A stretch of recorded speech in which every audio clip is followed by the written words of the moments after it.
Hey honey, Yeah? we're both Finnish, right? Last time I checked, yeah. Did you know there's 5 martial arts native to Finland? No. Well, sit the fuck down and I'll tell ya. Jeez. I'm gonna go over them in no specific order and add some of my own thoughts on the way. Sound good? First up is Defendo. Scandinavian Defendo is a self-defense system created in 2005 by Jyrki Saaria, a man with a long history with martial arts.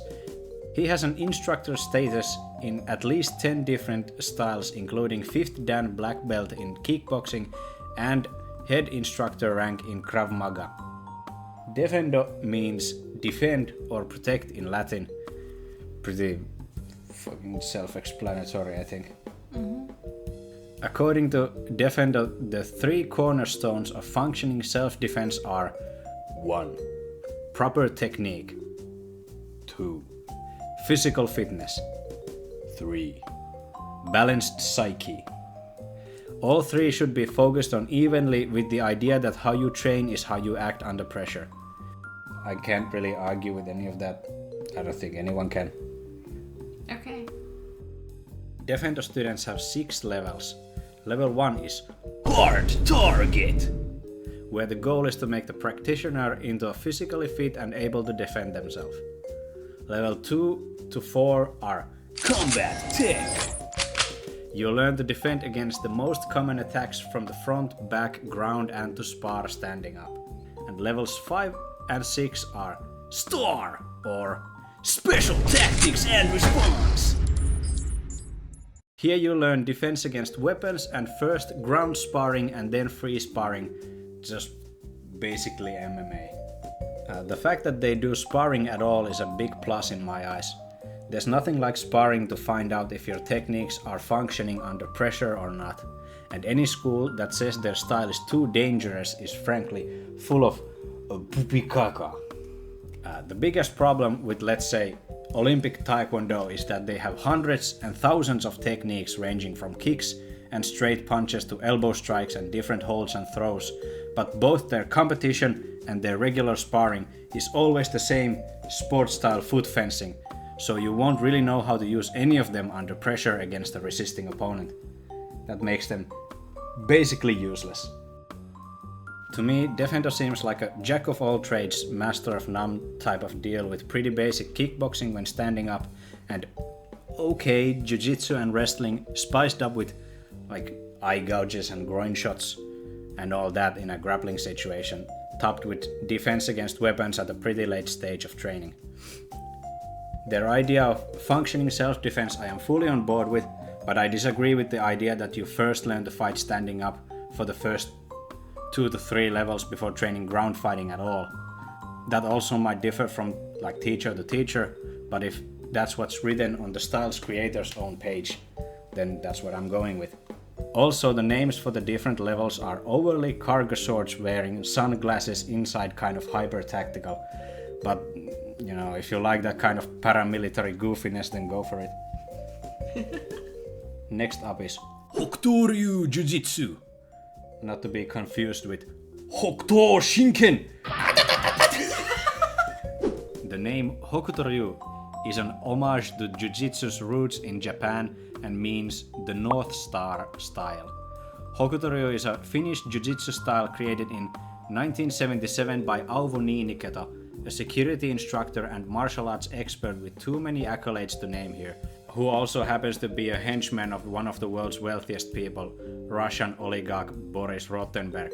I just want to point out that serving a sleazy billionaire doesn't tell anything about the functionality of your style. Hokutoryu Jujitsu encompasses all sorts of striking, standing locks, takedowns, finishes on the ground, and some weapon techniques, so pretty basic, like hybrid style with no emphasis on any particular skill set. What I've seen from online and heard from anecdotal evidence, basically one friend who trained Hokutoryu, the training in Hokutoryu is pretty similar to Kyokushin Karate, with the emphasis on making hard people by the way of a lot of conditioning and one-on-one technique drills. They also do like fancy spinning stuff, which makes it immediately interesting to me. Like spinning kicks.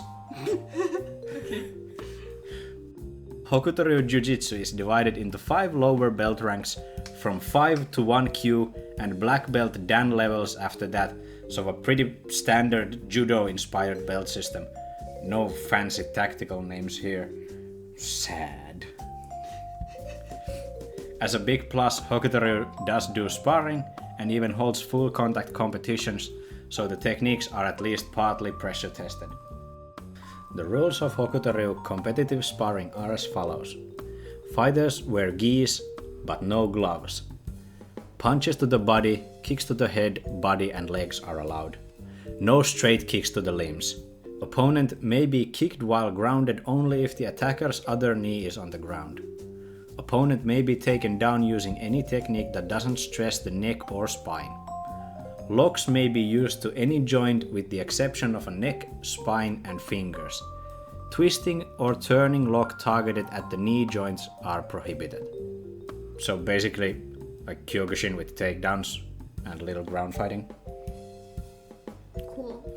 The one thing missing are punches to the head, but I guess at that point it would be just the same to train MMA or Sambo.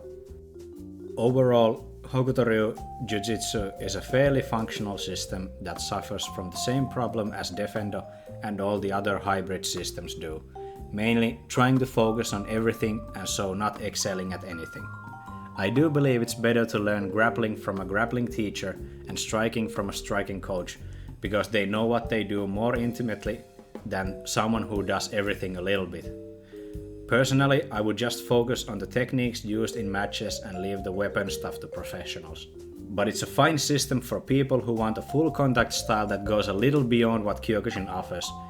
If instead of the paramilitary cargo shorts you'd get from Defendo, you prefer the Budo mentality and traditional feeling, what with gis and such, then Hokutoryu might be for you. Just remember to spar with punches to the head from time to time and you'll do fine. Also, the name is cool as fuck. Hokutoryu Jujitsu Sugoi desu ne. Next up is hanmoodo, not to be confused with hanmoodo, which is a different style. It was created in Finland by Korean Taekwondo master Young Suk in the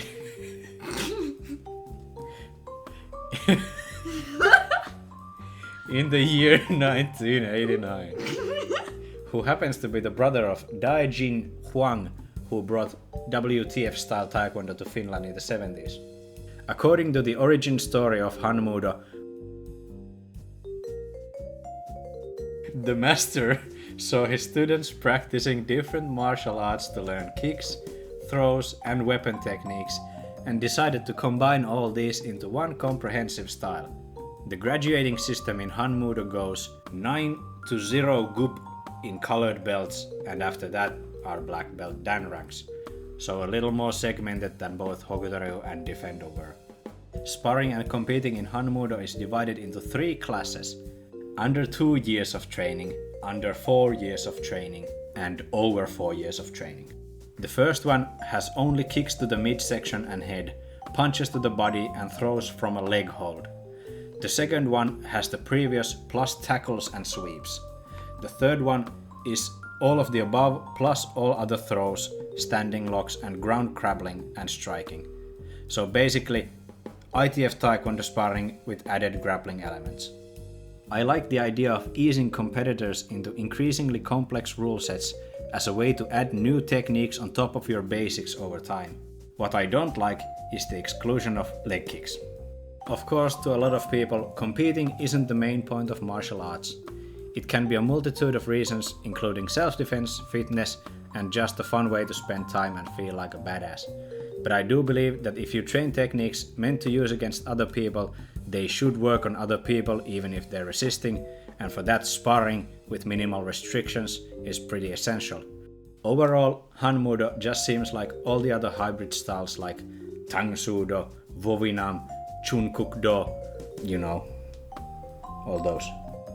Good for staying in shape and knowing the basics of a lot of things without really being all that great at any of them. You could get basically the same skill set from MMA as you would from any of these 3 previous styles mentioned here. It's more or less just about what your emphasis and reason for training is.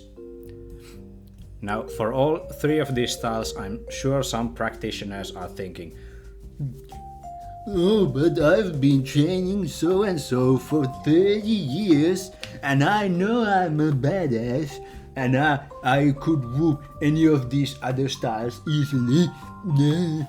And to you I say, it's not the style that's good, it's the practitioner. If you're that good, you'd probably be just as good or even better in any style you choose.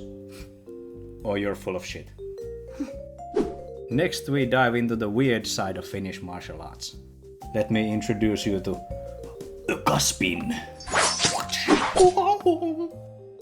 Kas-pin is a martial art made up by Kaarlo Valkonen, who claims it to be a historical Finnish art carried on by the Valkonen family for generations from at least the 1200s. It combines Finnish weapons and tools like the puukko knife and karttu, a paddle used in washing clothes, to Eastern hand-to-hand styles. Of course, all of Kas-pin's history is only known by Kaarlo himself, and everything he claims to be written in history books is impossible to find. Even the name Kas-pin just sounds like Mr. Valkonen wanted an exotic sounding name to his nonsense. All the things Kaarlo ever shows in his demonstrations is stuff that looks like he comes up with the garbage on the spot. Let me show you some.